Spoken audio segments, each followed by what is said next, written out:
নমস্কার, শেয়ারবাজ থেকে আমি শাশ্বত মিত্র। আমার এডুকেশনাল চ্যানেলে আপনাদের সবাইকে স্বাগত। 500 পয়েন্ট নিচে নিফটি, কিন্তু আশা করি যারা আমার আগের দিনের ভিডিও দেখেছিলেন তাদের বারবার বলেছি যে আজকে যে বেড়েছে সেটার সঙ্গে কিন্তু যা ঘটনা ঘটছে তার কোনো মিল নেই। আপনারা আগের ভিডিওটা যদি দেখে থাকেন দেখবেন। তার কারণ হচ্ছে মার্কেটের অবস্থা যে ধরনের, বারবার আপনাদের একটা কথা বলেছিলাম, একটা দেশের প্রধানমন্ত্রী যখন দুটো পার্লামেন্টে, রাজ্যসভা লোকসভাতে বারবার বলেন যে কোনো সংকট আগত, তখন সেটাকে গুরুত্ব দিতে হয়।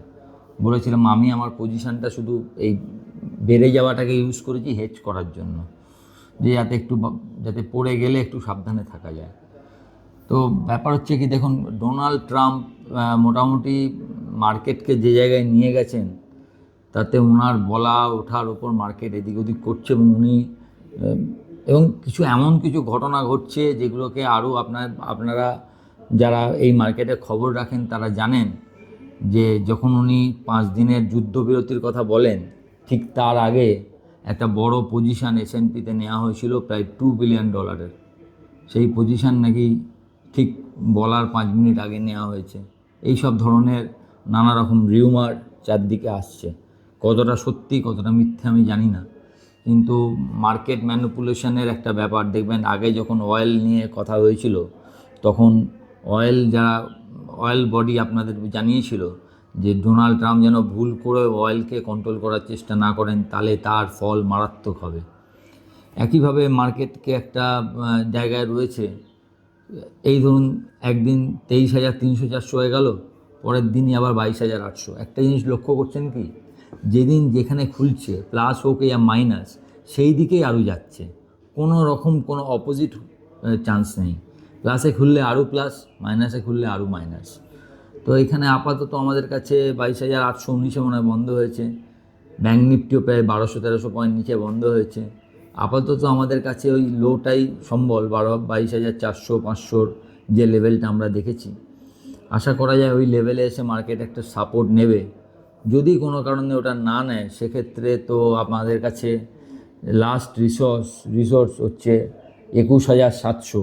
মানে সেই মনে আছে আপনি যেদিনকে রেজাল্ট বেরিয়েছিল সেদিনকে ইন্টারডেতে 21,200 লো করে 21,700-800 বন্ধ করেছিল, এবং যেদিনকে ডোনাল্ড ট্রাম্প প্রথম ট্যারিফের ঘোষণা করেন সম্ভবত 7ই এপ্রিল 2025, সেদিনকেও 21,700 লো করেছিল। তো দেখা যাক 21,700 থেকে তৃতীয়বারও মার্কেট ঘোরে কিনা। কিন্তু যে ধরনের পরিস্থিতি যাচ্ছে আপনি একটা দেখুন, প্রথমে বললেন 5 দিনের যুদ্ধবিরতি, গতকাল বলেছেন 10 দিনের যুদ্ধবিরতি। তা হওয়া উচিত কী ছিল? আগেরবার যদি 300 পয়েন্ট বেড়েছিল, এবার 600 পয়েন্ট বাড়া উচিত ছিল।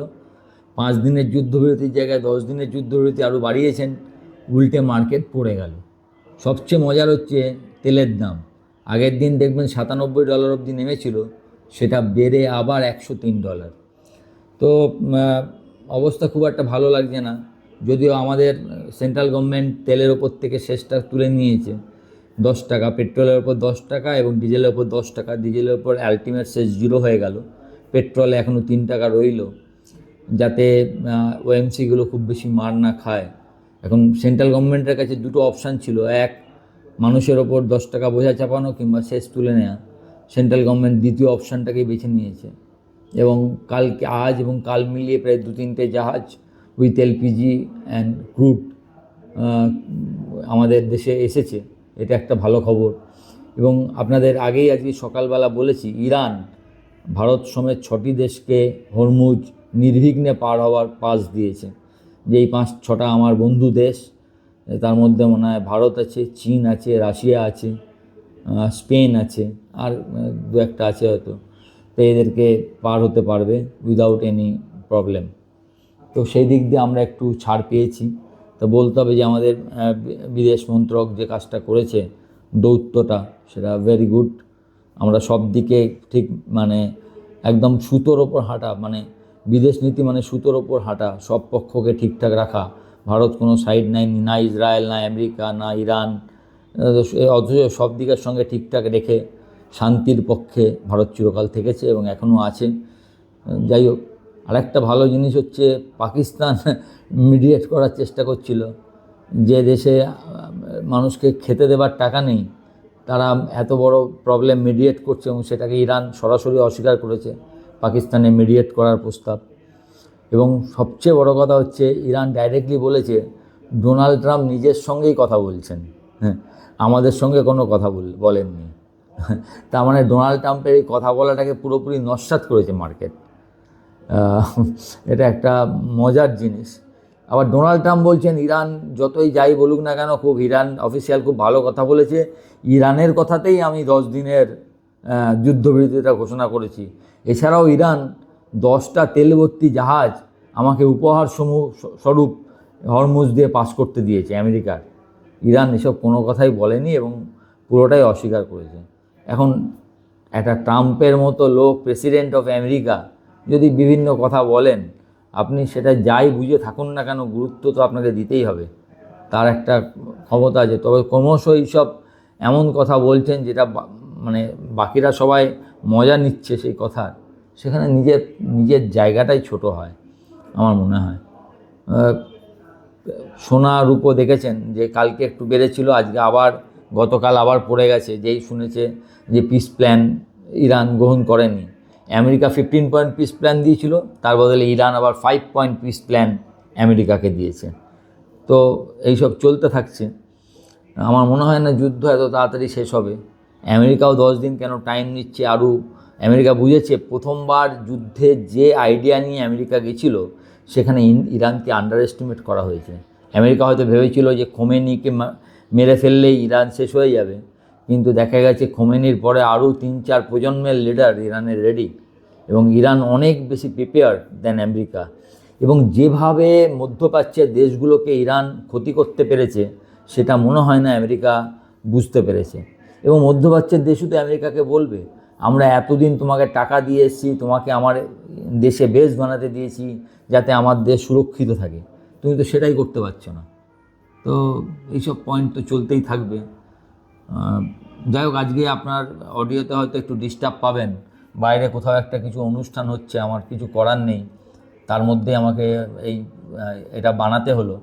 একটু অসুবিধা করে শুনবেন, আগে থেকে বলে নিলাম। মার্কেট একটু হয়তো দেখুন আবার শনি রোববার কী ধরনের নিউজ আছে, নিউজের ওপর নির্ভর করবে সোমবার কীরকম থাকবে। তবে যে ধরনের মার্কেট, তাতে আপনি নিশ্চিন্তভাবে যেতে পারবেন না কোনো দিকের পজিশানেই। মানে প্রতিদিনের মার্কেটের মিনিমাম এদিক ওদিক হচ্ছে 300 পয়েন্ট নিফটি, প্লাস বা মাইনাস। সুতরাং সেখানে তো আপনি সাধারণভাবে যেতে পারবেন না, না যে এই আমি একটা প্লাস করে গেলাম বা মাইনাস করে গেলাম, সেটা সম্ভব নয়। তো এখানে খুব ধীরে সুস্থে কাজ করবেন এবং চেষ্টা করবেন ইন্ট্রাডের মধ্যে, তাতে লাভ হোক লস হোক সেটা পুষিয়ে নেবার। এখন বড় কিছু করা যাচ্ছে না, দেখতে ভালো লাগছে, ওই মনে হচ্ছে আগের দিন যদি একটা বেচে যেতাম, আগের দিন যদি একটা কিনে যেতাম, এইসব মনে হওয়া। যেমন ধরুন আমিও বলেছি আগের দিন আমার এতটা বেড়ে যাওয়াটা পছন্দ হয়নি, কিন্তু আমি কি সব বেচতে পেরেছি? বেচিনি, আমি খালি হেজ করতে পেরেছি যাতে আমার লসটা কম হয়। আমি ডিফেন্সিভ করেছি, কারণ জানি না যে পরের দিন আরও কী খবর আসবে, আবার 200-300 পয়েন্ট বাড়িয়ে দেবে কিনা। কারণ এই মার্কেটে তো আপনি শিওর নন যে কি হতে চলেছে। নিউজ ড্রিভেন মার্কেট, খুব কঠিন মার্কেট, দেখলে যতই সোজা মনে হয়। তো 22,400 এখন পাখির চোখ রাখুন, যদি ভেঙে যায় সেক্ষেত্রে 21,700। এখন বলতে বাধ্য হচ্ছে 21,700 এবং 21,200, মানে সেই ইলেকশন ডে লো যদি ভেঙে দেয়, সেক্ষেত্রে আবার চিন্তা হবে। আজকে অবশ্য সমস্ত মুখ্যমন্ত্রীদের সঙ্গে মোদিজির বৈঠক আছে, আমাদেরকে সেই কোভিডের সময়ের কথা মনে করাচ্ছে যে এনার্জি সিকিউরিটি কীভাবে কী করা হবে, কী ধরনের প্রবলেম আসতে চলেছে আমরা জানি না। এখনও পর্যন্ত ভারতে জন্মে আমি প্রতি সময়ে গর্বিত বোধ করি, এবং সবথেকে ভালো লাগছে কি, ভারতই মনে হয় বিশ্বের একমাত্র দেশ যেখানে এখনও আমরা নির্বিঘ্নে তেল পাচ্ছি, গ্যাস পাচ্ছি, চলাচল করছি, কোনো প্রবলেম নেই। এখনও আমরা আইপিএল নিয়ে কদিন পরে মাতব, কাল থেকে আইপিএল শুরু, তার আগে ইন্ডিয়ার জিত নিয়ে মেতেছি, বিভিন্ন সিনেমা এসছে সেগুলো দেখছি। তো মানে আমরা ভালো আছি টিল নাও। আমি জানি না এই অবস্থায় কোনো কিছু মেজার কঠিন মেজার সরকার নিতে চলেছে কি না, কিন্তু এইটুকু বুঝতে পারছি যে তেলের যে ধরনের ডিসরাপশান হয়েছে 70-77 সালে অয়েল ডিসরাপশানের যে সময়, তার থেকেও বড় ডিসরাপশান হয়েছে বলে অনেকে মনে করছেন। এবং এই ডিসরাপশানে কালকে যদি যুদ্ধ বন্ধ হয়ে যায়, সঙ্গে সঙ্গে তেল এবং গ্যাস পুরোটা 100%-এ ফেরত আসবে তা নয়। কিন্তু আপনি মনে করুন যে আপনার কুয়েতে এই কাতারে যখন গ্যাসের ইনস্টলেশনে যখন ইরান একটা ক্ষেপণাস্ত্র পড়েছিল, এবং কাতার বলেছে এর ফলে 17% আমার প্রোডাক্টিভিটি নষ্ট হবে এবং এই পুরো প্রোডাক্টিভিটি যেতে 5 বছর লাগবে। তাহলে কত অয়েল ফিল্ডে এইসব চলছে, এই ইরান মারছে, ইসরায়েল মারছে, আমেরিকা মারছে। আমি জানি না কতটা ডিসরাপশান হয়েছে, সেটা আমাদের পক্ষে এই মুহূর্তে বোঝা সম্ভব নয়। যুদ্ধ থামলে তার একটা আকলন করা যেতে পারে। আপাতত যেটা মনে হচ্ছে, it's a tough time for us. কিছুদিন আসবে তো মার্কেট এরকম অনেক টাফ টাইম দেখেছে। এবার আসল কথায় আসি, মার্কেট এরকম অনেক টাফ টাইম দেখেছে এবং প্রতিটা টাফ টাইমের পর নতুনভাবে যখন সব ঠিক হয়েছে, এবং সেটা কিন্তু ইকোনমি ঠিক হওয়ার আগেই মার্কেট ঠিক হবে।